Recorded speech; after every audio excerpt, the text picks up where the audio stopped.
Breaking, सत्ताधार मुद्दे पर की गई टिप्पणी को लेकर सूरत में विरोध प्रदर्शन।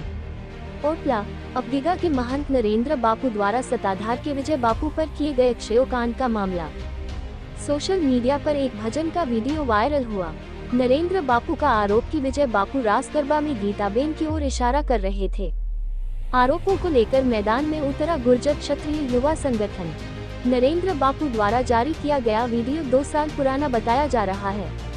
इससे पहले नितिन चावड़ा और वसंत चावड़ा का एक ऑडियो क्लिप सामने आया था। नरेंद्र बापू द्वारा विजय बापू को लिखे गए पत्र के संबंध में पुलिस थाने में आवेदन दिया गया है। अभी तक एफआईआर न होने पर गुर्जर क्षत्रिय युवा संगठन में रोष। बाइट भावेश टांग, गुर्जर क्षत्रिय युवा संगठन अध्यक्ष सूरत।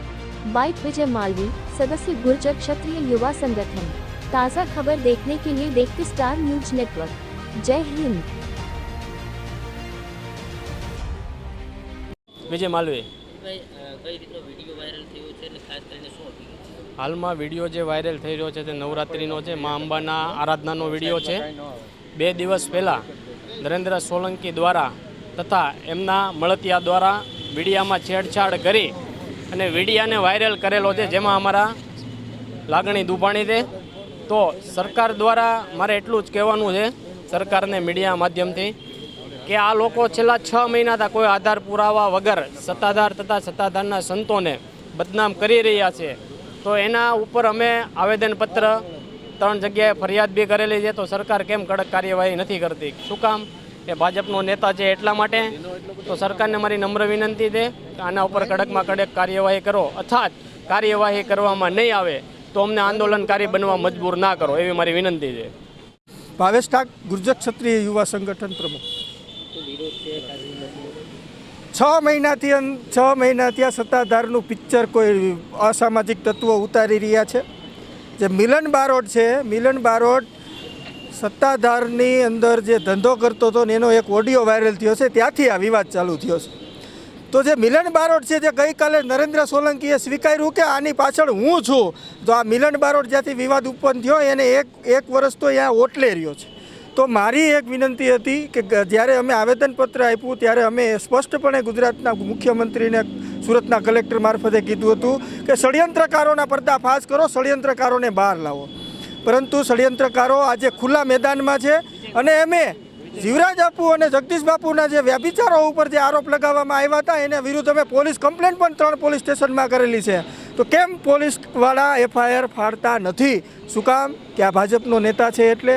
આપના માધ્યમથી કહું છું કે હું સત્તાધારની અંદર જે ચાલી રહેલા વિવાદની અંદર જો તમારી પાસે એવિડન્સ હોય તો તમે કેમ ચોળીને લાંબુ કરો છો? તમે કેમ પિક્ચર ઉતારો છો? એક જ ઝાટકે પૂરું કરો અને જાહેર કરો કે આ અમારી પાસે ડોક્યુમેન્ટ છે, આ અમારી પાસે પુરાવા છે। કેમ નથી કરતા? કારણ કે તમારી અંદર ક્યાંક ને ક્યાંક તમારી અંદર ડર છે કે અમારી પાસે પુરાવાઓ નથી। વસંત ચાવડા અને નીતિન ચાવડાનો જે ઓડિયો વાયરલ થયો છે એમાં કાંઈ વહીવટની વાત ચાલે છે, તો શું એ વહીવટની વાત તમે જોવો છો? તો આની અંદર જે ષડયંત્રકારો છે એની પોલીસ કમ્પ્લેન્ટ અમે કરેલી છે, એની અંદર એફઆઈઆર કરવામાં આવે। અને જે વિડીયો વાયરલ થયો છે 2 વર્ષ પહેલાંનો છે અને 2 વર્ષથી આ સોશિયલ મીડિયામાં જ છે, એની અંદર તોડી મરોડી અને મીડિયાને ગેરમાર્ગે દોરી અને પોતાની પબ્લિસિટી માટે એને વાયરલ કરવામાં આવ્યો છે। તો હું તમને આ મીડિયાના માધ્યમથી જણાવવા માગું છું કે સત્તાધારની અંદર ચાલી રહેલા ષડયંત્રકારોને જેલ હવાલે કરવામાં આવે। અને જગદીશ મહેતા જે છે, જગદીશ મહેતાના એક સ્ટેટમેન્ટની અંદર મેં એવું સાંભળેલું હતું મીડિયાના માધ્યમથી કે ત્યાં જે બંગલો છે એ બંગલો કોઈ સામત ગોગન નામના વ્યક્તિનું બોર્ડ મારેલું છે। તો હું તમારા માધ્યમથી તો એક હું કહેવા માગું કે સામંતભાઈ, જો તમે સત્તાધારના અનન્ય સેવક છો તો મારી એવી વિનંતી છે કે જો આ બંગલાના હિસાબે વિવાદ ઊભો થયો હોય તો આ બંગલાને તોડી નાખવામાં આવે એવી મારી માગણી છે। માંગ નહીં સ્વીકારાય તો સુરતથી ફરીવાર યુવાનો જાગશે અને આંદોલનના માર્ગે જવા મજબૂર નહીં કરીએ। આંદોલનના માર્ગે જવા મજબૂર ન કરો તો વધારે સારું છે। જો આનાથી કાંઈ પરિણામ નક્કર નહીં આવે, એફઆઈઆર નહીં ફાળવામાં આવી, આ વિવાદનો અંત આવવામાં નહીં આવ્યો અને જે ષડયંત્રકારો છે એ પુરાવા છે એના જે ટકોરા વગાડે છે એ પુરાવા જાહેર કરવામાં નહીં આવે તો સુરતની અંદરથી આંદોલન શરૂ થશે।